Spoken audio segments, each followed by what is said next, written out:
Hello friends, welcome to my channel. आज compare करेंगे Axis small cap के साथ एचडीएफसी स्मॉल कैप। दोनों ही फंड ही अपने कैटेगरी को एंड बेंचमार्क को बीट कर रहा है, फिर भी छोटा मोटा डिफरेंस भी है, वो हम डिटेल में आगे डिस्कस करेंगे। पहले दोनों फंड के परफॉर्मेंस को ओवरलैप करके कंपेयर कर लेंगे, फिर पोर्टफोलियो के अंदर घुसेंगे। पोर्टफोलियो रहेंगे दो एंगल से, एक नंबर ऑफ स्टॉक के हिसाब से एंड दो जो लार्ज कैप मिड कैप में एलोकेशन के हिसाब से। एंड देन पोर्टफोलियो से जो डेटा निकलता है जिसको हम पीई कहते हैं, valuation indicator, and mean, HD, beta, sharp, alpha, जिसको रिस्क रेशियो कहा जाता है, उसको देखेंगे। अंत में ओवरलैपिंग इशू को डिटेल में डिस्कस करेंगे। सो पहले देख लेते हैं फंड वर्सेस फंड, फिर देखेंगे फंड वर्सेस उसका बेंचमार्क। सो 1 ईयर में एक्सिस बेटर परफॉर्म कर रहा है, 3 ईयर में भी बेटर परफॉर्म कर रहा है, 5 ईयर का चार्ट इंटरेस्टिंग है। पहले तो एचडीएफसी का परफॉर्मेंस बेटर था, फिर बॉर्डर मार्केट में करेक्शन स्टार्ट हुआ, एक्सिस का परफॉर्मेंस स्टेडी है, लेकिन एचडीएफसी स्मॉल कैप कैटेगरी के साथ नीचे आ गया। एक इन्फ्लेक्शन पॉइंट आपको दिख रहा है, उसके बाद एक्सिस का परफॉर्मेंस बेटर है एचडीएफसी के कंपैरिजन में। And second observation, 1 year and 3 year का चार्ट देखो। जब मार्केट गिर रहा है तो एचडीएफसी ज्यादा गिर रहा है, जब मार्केट ऊपर जा रहा है तो एचडीएफसी ज्यादा ऊपर जा रहा है। 5 ईयर का चार्ट में भी आप वो देख सकते हो, इसको भी हम डिटेल में बाद में डिस्कस करेंगे। सो अब बेंचमार्क कंपैरिजन कर लेते हैं। ये रियल कंपटीशन है, फंड के साथ फंड का कोई कंपटीशन नहीं होता है अपने बेंचमार्क के साथ। एक्सिस का जो बेंचमार्क है निफ्टी स्मॉल कैप 100, यानी एनएससी का स्मॉल कैप कैटेगरी में जो शेयर आता है उसमें से टॉप 100 को ये बेंचमार्क बनता है। एंड 1 ईयर में, 3 ईयर में एंड 5 ईयर में ये अपने बेंचमार्क को बीट कर रहा है। लेकिन 5 ईयर में एक इन्फ्लेक्शन पॉइंट आपको दिख रहा है, उसके पहले ये अपने बेंचमार्क को बीट नहीं कर पा रहा था। अब देखते हैं एचडीएफसी को, सेम बेंचमार्क है इधर भी। एनएससी का स्मॉल कैप कैटेगरी के टॉप 100 शेयर को बेंचमार्क बनता है एंड 1 ईयर में एचडीएफसी स्मॉल कैप अपने बेंचमार्क को बीट नहीं कर पा रहा है, लेकिन 5 ईयर में एंड सिंस इंसेप्शन ये अपने बेंचमार्क को बीट कर रहा है। सो इसको आगे डिटेल में समझने की कोशिश करेंगे पोर्टफोलियो के अंदर घुस के, लेकिन उसके पहले रिटर्न एनालिसिस चेक कर लेते हैं। कैटेगरी के साथ कंपैरिजन भी कर लेंगे इधर। अगर आप एक्सिस वर्सेस कैटेगरी देखोगे तो 1 ईयर में एक्सिस अपने कैटेगरी को बीट नहीं कर पा रहा है, लेकिन 3 ईयर एंड 5 ईयर में अपने कैटेगरी को बीट कर रहा है। एचडीएफसी स्मॉल कैप देख लेते हैं, कैटेगरी के कंपैरिजन सेम 1 ईयर में बीट नहीं कर पा रहा है, लेकिन 3 ईयर 5 ईयर में कर रहा है। अब फंड वर्सेस फंड देखते हैं, एक्सिस वर्सेस एचडीएफसी। सो 1 ईयर में एक्सिस आगे है, 3 ईयर में भी एक्सिस आगे है, बहुत आगे है, 5 ईयर में भी एक्सिस आगे है।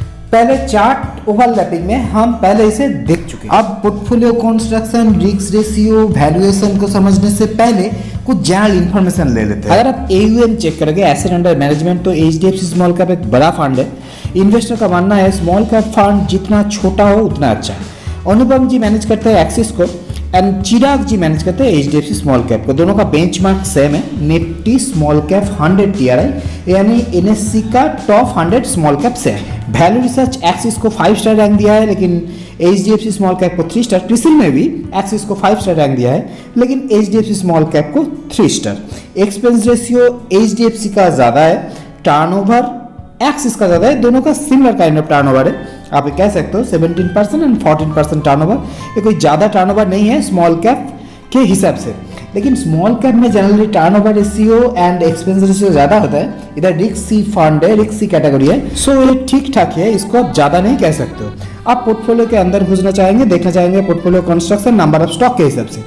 कैटेगरी के कंपैरिजन में एक्सिस देखो कॉन्सेंट्रेटेड पोर्टफोलियो बनाया, कम स्टॉक लेके पोर्टफोलियो बनाया, लेकिन एचडीएफसी ने डाइवर्सिफाई किया है अपने पोर्टफोलियो को। कहाँ कॉन्सेंट्रेशन है, कहाँ डाइवर्सिफिकेशन है, वो हम बाद में समझेंगे। लेकिन अब टॉप 5 में अगर आप देखोगे तो एक्सिस अगेन ज़्यादा कॉन्सेंट्रेट किया है, 21% एलोकेशन एक्सिस का टॉप 5 में है। टॉप 10 में भी एक्सिस ज़्यादा कॉन्सेंट्रेट है, वो क्लियरली शो कर रहा है। अब अगर वैल्यूएशन को देखोगे, एक्सिस का वैल्यूएशन ज़्यादा है, इसका मतलब है एक्सिस जहाँ कॉन्सेंट्रेट किया है उधर वैल्यूएशन मार्केट के उस सेगमेंट में वैल्यूएशन ज़्यादा है, इसीलिए एक्सिस का पीईपीवी हाई है। On the other hand HDFC diversify किया है अपने पोर्टफोलियो को, उसका जो बेनिफिट है वो इसको मिल रहा है, इसका पीईपीवी कम है। अब पोर्टफोलियो ओवरलैपिंग इशू को एड्रेस करने से पहले एक बार रिस्क रेशियो को चेक कर लेते हैं। पहले देख लेते हैं मीन को।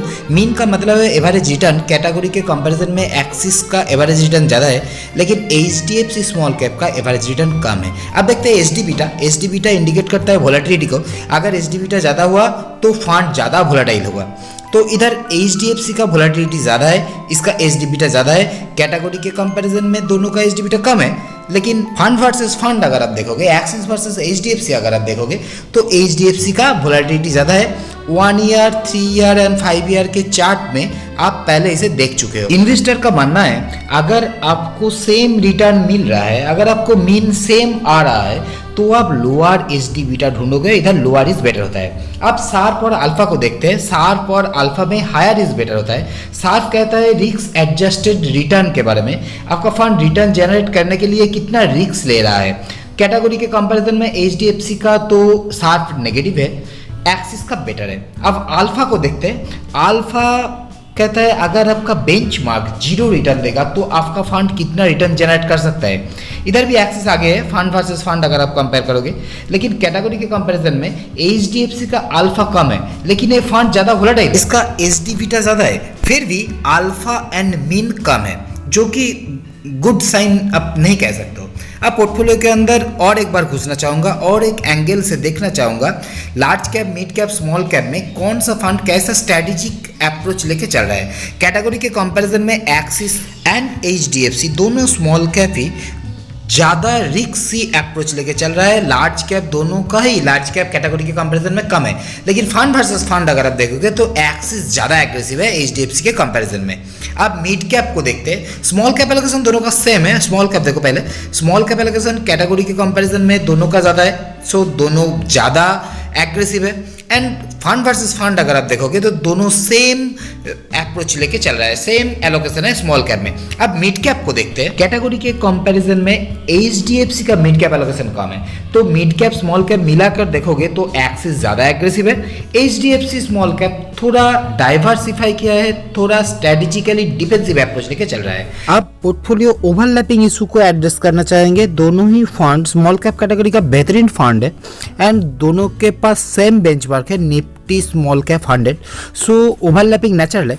फिर भी अगर आप डिटेल में देखोगे तो 0% से लेके 1.5% तक ओवरलैपिंग है स्टॉक स्पेसिफिक। ओवरऑल अगर आप देखोगे तो एक्सिस के पास 50 स्टॉक है एंड HDFC स्मॉल कैप के पास 73 स्टॉक है, उसमें से 5 स्टॉक कॉमन है and overall 5% total portfolio overlap है, जिसको आप ज़्यादा नहीं कह सकते हो। अब चीज़ों को सम अप करना चाहेंगे, axis small cap and HDFC small cap दोनों के पास सेम बेंचमार्क है, निफ्टी स्मॉल कैप 100, फिर भी रिटर्न डिफरेंस है। अगर आप पोर्टफोलियो के अंदर झांकोगे तो देखोगे एक्सिस ज़्यादा कॉन्सेंट्रेटेड पोर्टफोलियो बनाया है, नंबर ऑफ स्टॉक कैटेगरी के कंपैरिजन में कम है, लेकिन on the other hand HDFC के पास डाइवर्सिफाइड पोर्टफोलियो है, इसका डाइवर्सिफिकेशन है कुछ पार्ट लार्ज कैप में भी है।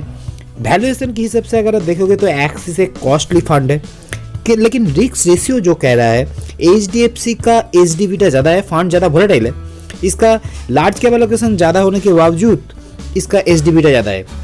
On the other hand axis को देखो, एक्सिस के पास वोलेटिलिटी कम है, लेकिन फिर भी इसका मीन एंड अल्फा ज़्यादा है HDFC के कंपैरिजन में। लेकिन एक बात समझना जरूरी है, इन्वेस्टर को क्या चाहिए?